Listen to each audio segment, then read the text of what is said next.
Hey, what's up you guys? It's Dorothy and welcome back to my channel. In today's video, we're gonna go into the first chapter of Speak by Lori Halse Anderson. These aren't really like chapters per se. It just like does like the different like class periods,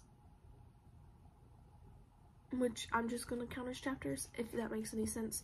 But starting off, obviously this is the front of the book, and then we go in a few pages and it says first marking period, and then we flip the page and it goes into the very first chapter. So let's get right into this book.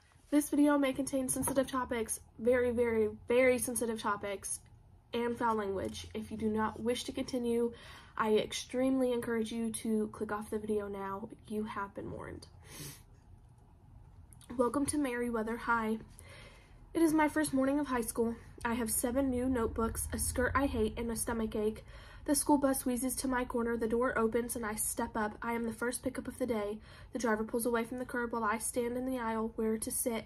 I've never been a backseat waste case. If I sit in the middle, a stranger could sit next to me. If I sit in the front, it'll make me look like a little kid, but I figure it's the best chance I have to make eye contact with one of my friends if any of them have decided to talk to me yet. The bus picks up students in groups of 4 or 5. As they walk down the aisle, people who were in my middle school lab partners or gym buddies glare at me. I close my eyes. This is what I've been dreading. As I leave the last stop, I am the only person sitting alone. The driver downshifts to drag us over the hill. The engine clanks, which makes the guys in the back holler something obscene.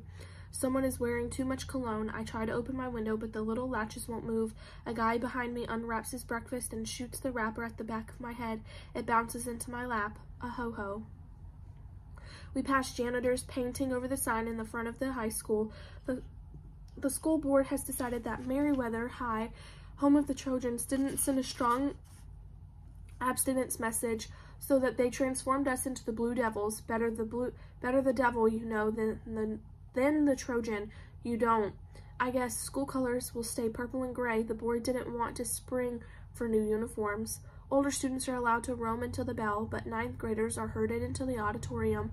We fell into clans, jocks, country clubbers, idiots, savants, cheerleaders, human waste, Eurotrash, future fascists of America, big hair chicks, the Marthas, suffering artists, thespians, goths, shredders. I am clanless. I wasted the last weeks of August watching bad cartoons. I didn't go to the mall, the lake, or the pool, or answer the phone. I have entered high school with the wrong hair, the wrong clothes, the wrong attitude, and I don't have anyone to sit with. I am outcast. There is no point looking for my ex-friends. Our clan, the Plain Janes, had splintered, and the pieces are being absorbed by rival factions. Nicole lounges with the jocks, comparing scars from summer league sports. Ivy floats between the suffering artists on one side of the aisle and the thespians on the other. She has enough personality to travel with 2 packs. Jessica has moved to Nevada. No real loss. She was mostly Ivy's friend anyway. The kids behind me laugh so loud I know they're laughing about me. I can't help myself. I turn around. It's Rachel, surrounded by a bunch of kids wearing clothes that most definitely did not come from the East Side Mall. Rachel Bruin, my ex-best friend. She stares at something above my left ear. Words climb up my throat. This was the girl who suffered through brownies with me, who taught me how to swim, who understood about my parents, who didn't make fun of my bedroom. If there is anyone in the entire galaxy I am dying to tell what really happened, it's Rachel. My throat burns. Her eyes meet mine for a second. I hate you, she mouths silently. She turns her back to me and laughs with her friends. I bite my lip. I am not going to think about it. It was ugly, but it's over, and I'm not going to think about it. My lip bleeds a little. It tastes like metal. I need to sit down. I stand in the center aisle of the auditorium, a wounded zebra in a National Geographic special looking for anyone to sit next to. A predator approaches, gray jock buzz cut, whistle around a neck thicker than his head, probably a social studies teacher hired to coach a blood sport. Mr. Neck. Sit. I grab a seat. Another wounded zebra turns and smiles at me. She's packing at least $5 grand worth of orthodontia, but has great shoes. I'm Heather from Ohio, she says. I'm new here. Are you? I don't have time to answer. The lights dim and the introduction begins. The first 10 lies they tell you in high school. 1. We are here to help you. 2. You'll have enough time to get to your class before the bell rings. 3. The dress code will be enforced. 4. No smoking is allowed on school grounds. 5.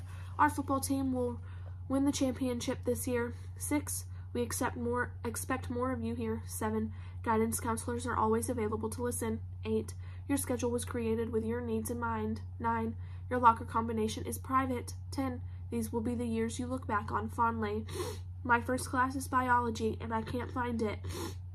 And I get my first Dermot for wandering the hall. It is 8:50 in the morning, only 699 days and 7 class periods until graduation. That is the end of chapter 1, and I will see you guys in the next video.